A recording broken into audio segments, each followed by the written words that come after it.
Cheguei aqui de novo hoje. E chego hoje pra gente complementar a live de ontem, porque vieram perguntas depois da live que a gente fez com a Renata Maransaldi. Vou colocar ela por aqui, ó. Vou colocar até essa figurinha de perguntas aqui. Tô tentando entender como é que essas coisas funcionam aqui no Insta. Depois da live que a gente fez com a Renata ontem, falando um pouco sobre criança, consumo. A Renata, que trabalha junto comigo lá no IPQ, lá no Amit, ela trabalha no grupo de compras compulsivas, eu trabalho na parte de neuropsicologia.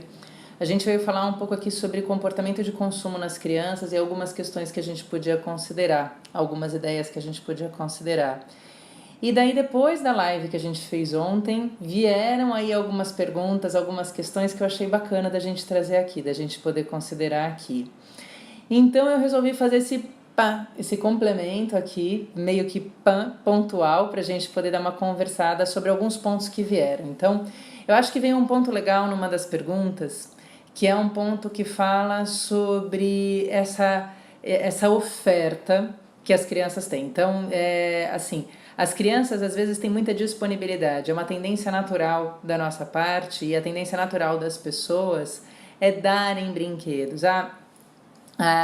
A Eli entrou aqui. Eli, fala pra mim se você está me ouvindo bem, se tá bom. A Elenides entrou, vê se vocês estão me ouvindo bem. Deixa eu dar um oi pra vocês aqui, ver se tá ótimo. E daí o que eu acho? Uma das coisas que acontece para esse universo infantil é essa oferta. A criança, ela vai estar ávida, né? A criança está ávida pelo que acontece no mundo, nas coisas. Se a gente vai passar isso junto a um presente que é dado, a algo que é consumido, um brinquedo que é dado de alguma forma, a criança recebe, ela é receptiva nesse sentido. Como a gente falava ontem, eu acho que tem fases distintas. Até mais ou menos uns 2 anos de idade, a criança ela é um agente da passiva, ela é muito passiva nesse processo. A gente oferta, ela recebe, ela não questiona, nada disso, mas ela vai começando a consolidar, inclusive uma base afetiva. Nossa, eu ganho presente. Uma das coisas que a Renata falou, por exemplo, os pais viajam, quando voltam trazem presente, é uma forma de representação de afeto, sim, mas a gente começa a consolidar, dependendo das características individuais, da frequência com a qual isso acontece, a gente começa a meio que marcar ali que, poxa vida, eu tenho um afeto por algo que é dado, né? Por algo que é presenteado de alguma forma. O afeto vai além da presença, vai além da experiência de estar com o outro, mas é um objeto ali de consumo que satisfaz um pouco dessa minha necessidade afetiva, amorosa, cobre um pouco o buraco da ausência, né? E quando a gente vai pensar nisso que as crianças têm à disposição, até mais ou menos os 2 anos de idade, elas são muito passivas nesse processo, elas curtem, elas têm pouco tempo de sustentação da atenção, elas brincam pouco tempo com aquilo que elas têm, não é verdade? Então, se a gente está ofertando ali aquelas coisas para elas, elas vão pegar e vão brincar. Do mesmo jeito que uma criança pequena brinca com uma garrafa, brinca com um lápis de cor, brinca com um papel, brinca com uma folha e com um pauzinho. Nesse sentido, a agência entrou, vê o que você acha, que você está ouvindo aqui.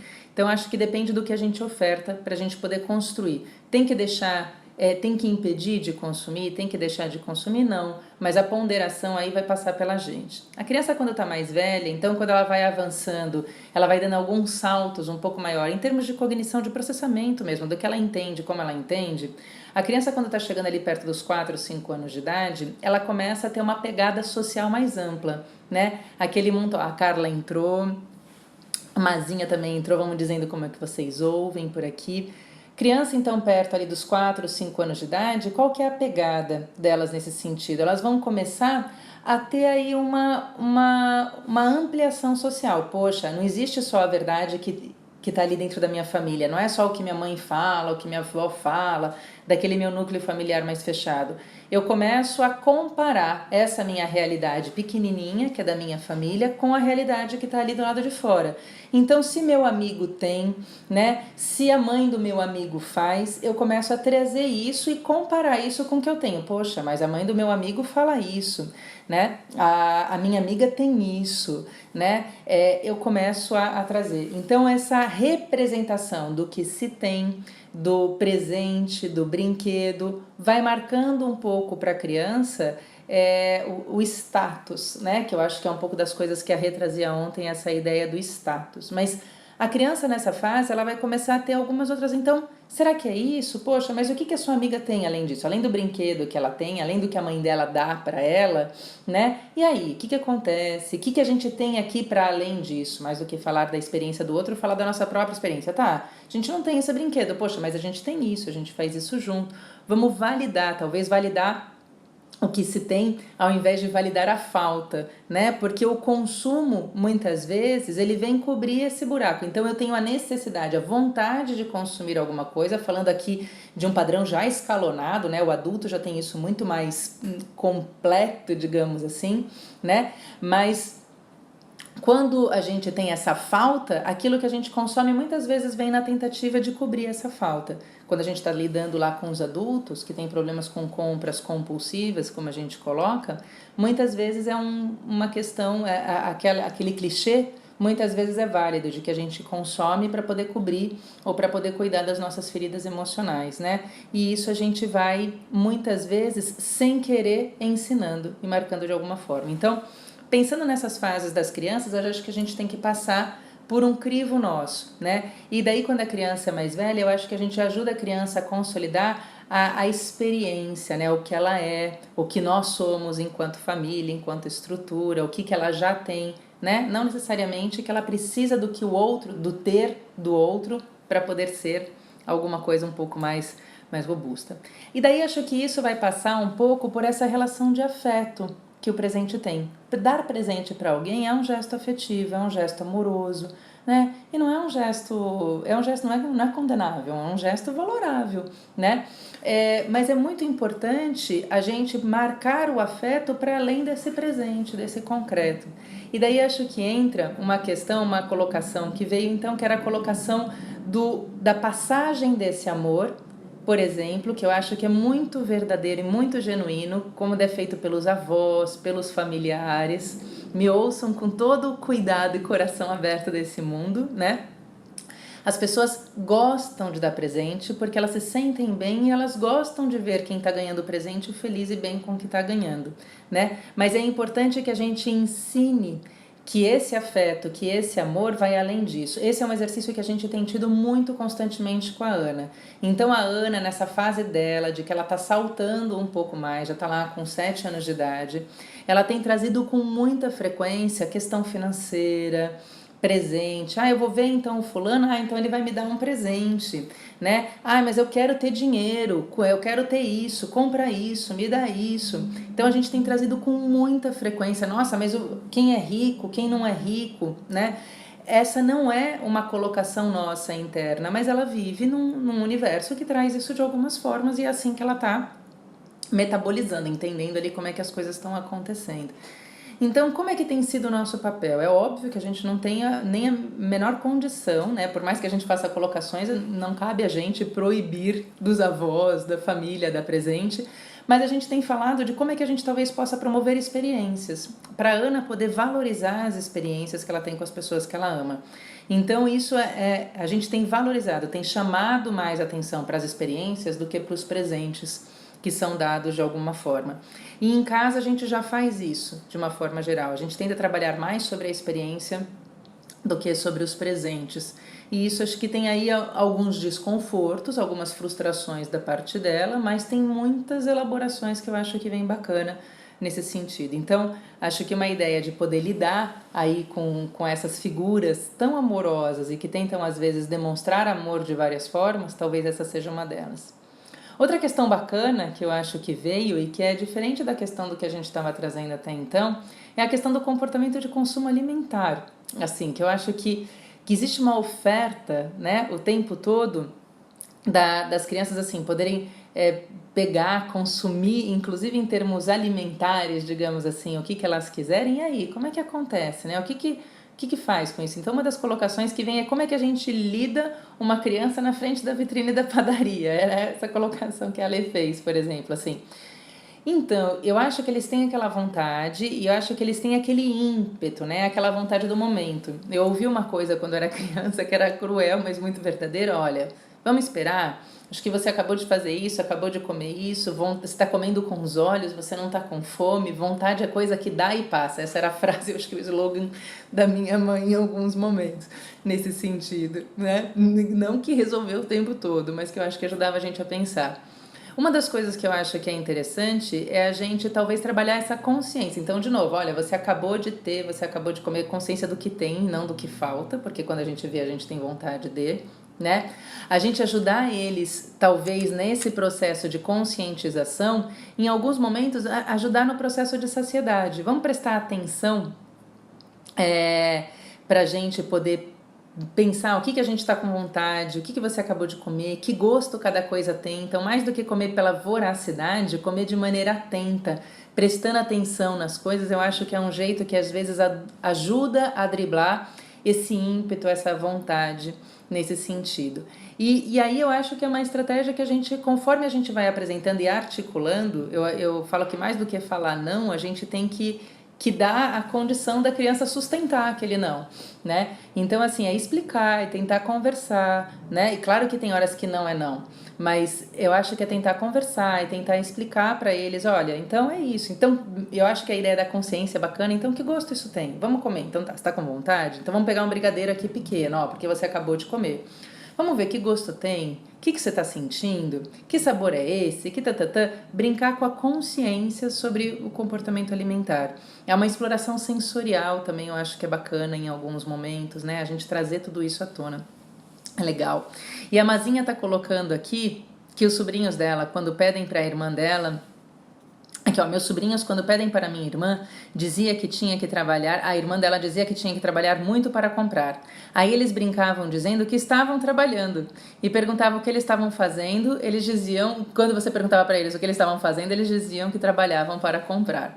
Eu acho que, e daí isso veio na questão, que eu acho que tem uma outra questão que é interessante, que é a questão da mesada, né? Do comportamento financeiro, da administração financeira, como é que a gente passa alguns elementos para o comportamento financeiro para as crianças tomarem. Então, o valor das coisas, eu acho que isso, a gente falou ontem um pouco sobre o valor subjetivo, o valor afetivo que as coisas têm, para além do valor real, do valor comercial das coisas de uma forma geral. Então, acho que isso é uma coisa importante da gente poder também passar para as crianças, que existe um valor além do valor real, né, custoso ali do valor financeiro das coisas, também tem um valor afetivo. A gente tem que entender essa relação de uma forma geral, mas também existe um valor real, né? Existe um esforço para que aquilo seja adquirido.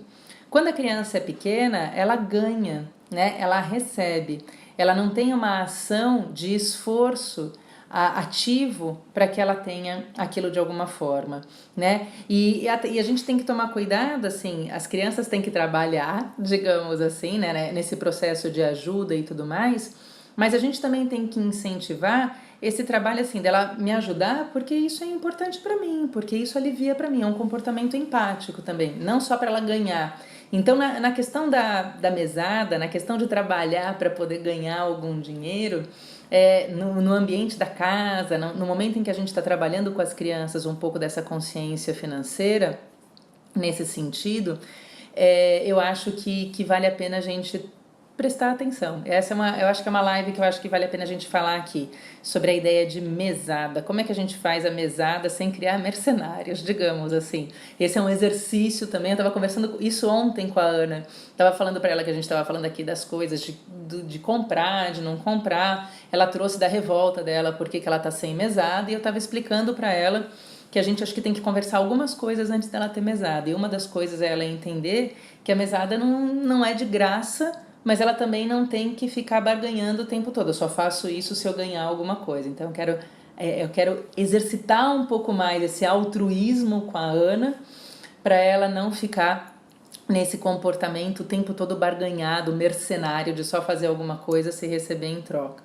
Daí a Mazinha que está colocando também que ela sempre foi muito ansiosa diante de doces, e até hoje.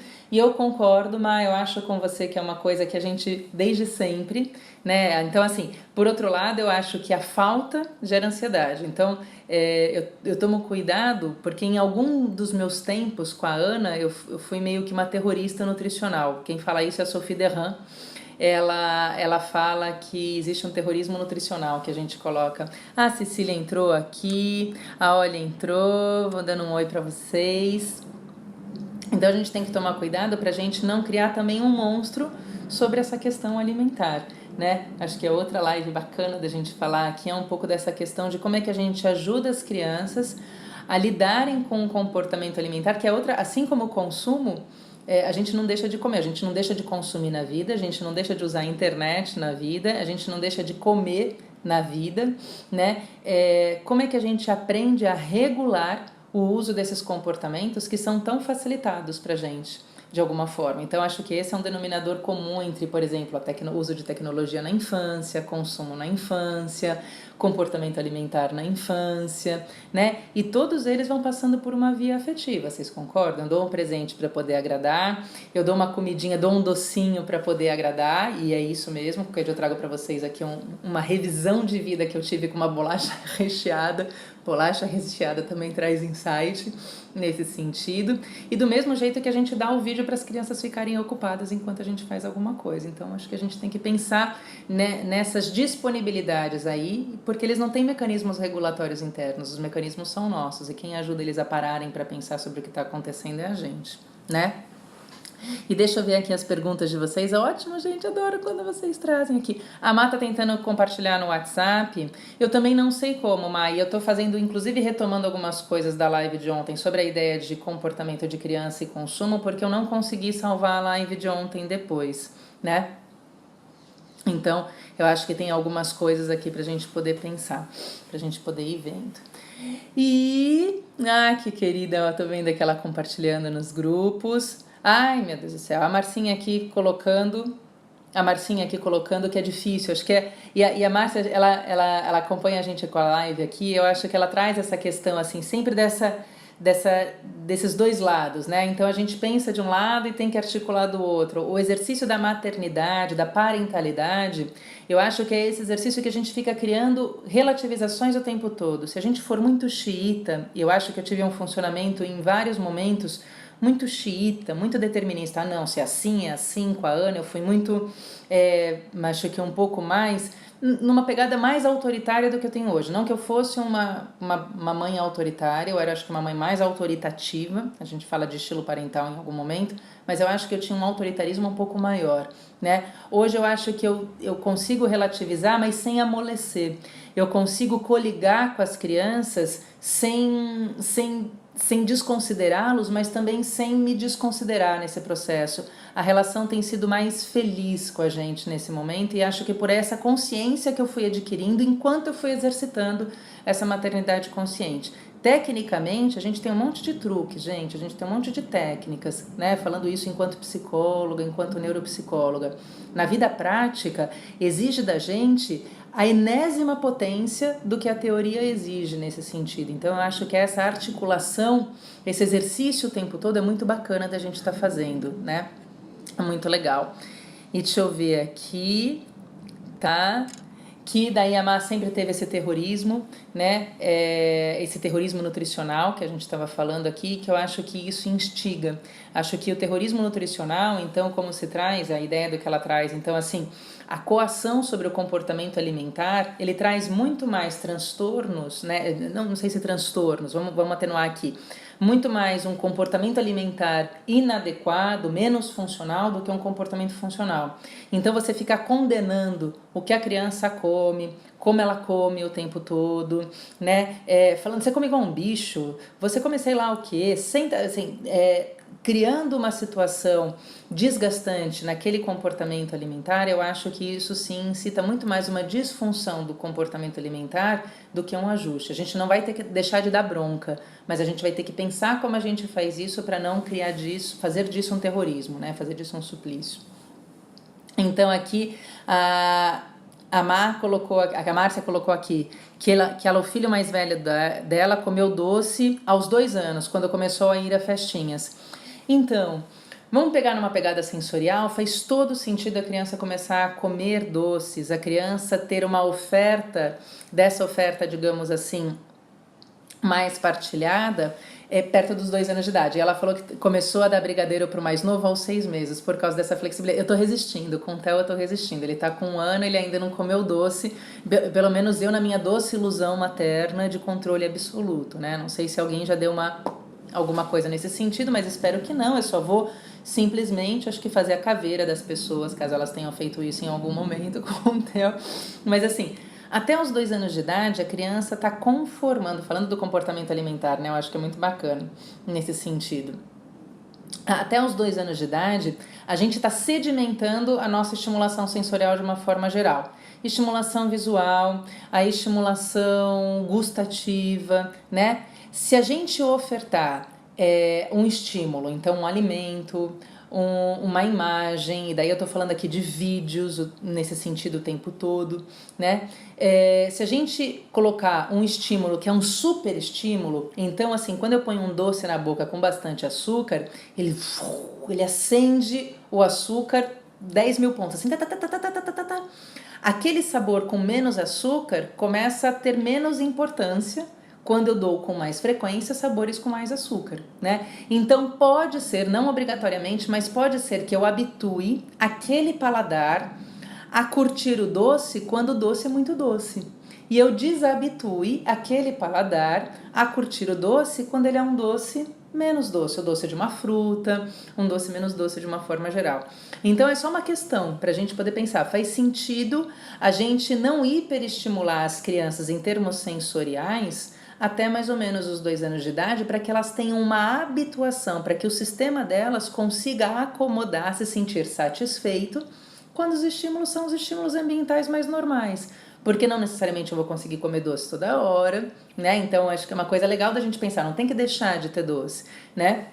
Mas a gente tem uma relação também gostosa com doce. Então, é aquela coisa que eu não vou comer toda hora, inclusive porque eu vou comer de vez em quando, né? E, de novo, acho que tem crianças que têm um paladar mais estimulado para isso, tem crianças que têm um paladar menos estimulado para isso. Isso depende desde o ambiente intrauterino, do que a gente comeu durante a gestação. Então, só para a gente poder pensar aqui nesse sentido.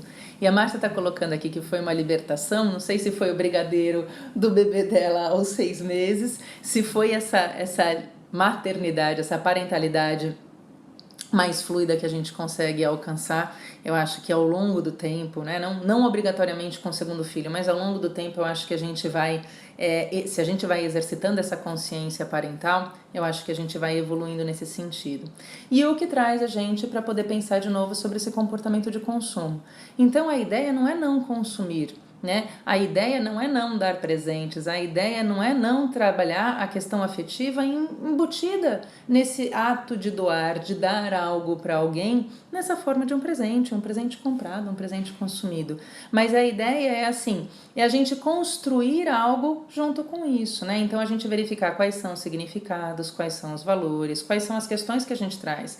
Não tem que desvalorizar a coisa como ela acontece, mas vamos pensar junto, vamos refletir, vamos agregar outros elementos quando a questão do consumo está presente. Então, se a gente para pensar no que a gente consome, se a gente para pensar nessas ofertas que estão aí disponíveis o tempo todo, se a gente para pensar que nós somos os reguladores desse comportamento com a criança e a gente tem que fazer essa regulação desde uma conversa até aquilo no qual eles são expostos, aquilo frente aquilo que é dado para eles de alguma forma. Então, vamos regulando esses comportamentos, vamos parando para pensar, vamos questionar. E é um exercício, porque não, assim, a oferta tá aí, né?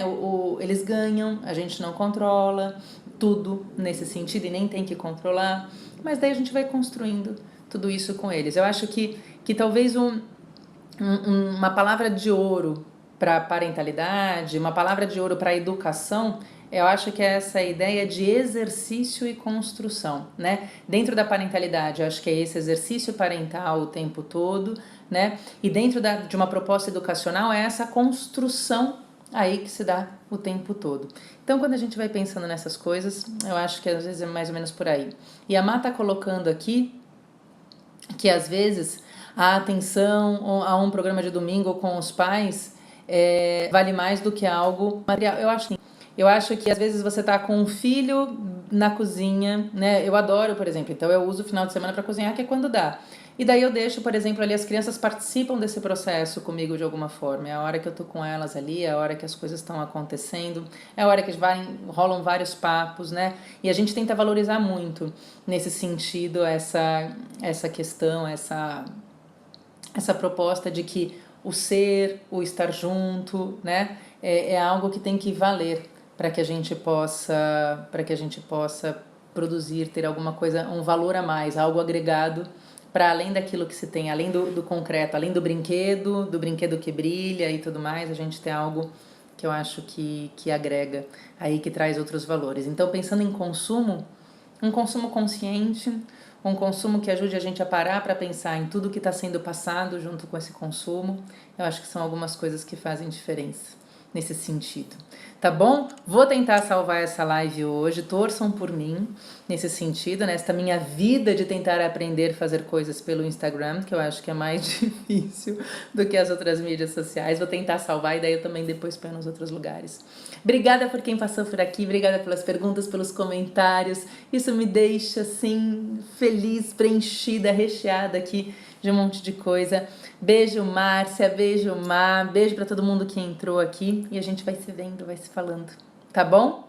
Beijo pra vocês, viu? Até! Deixa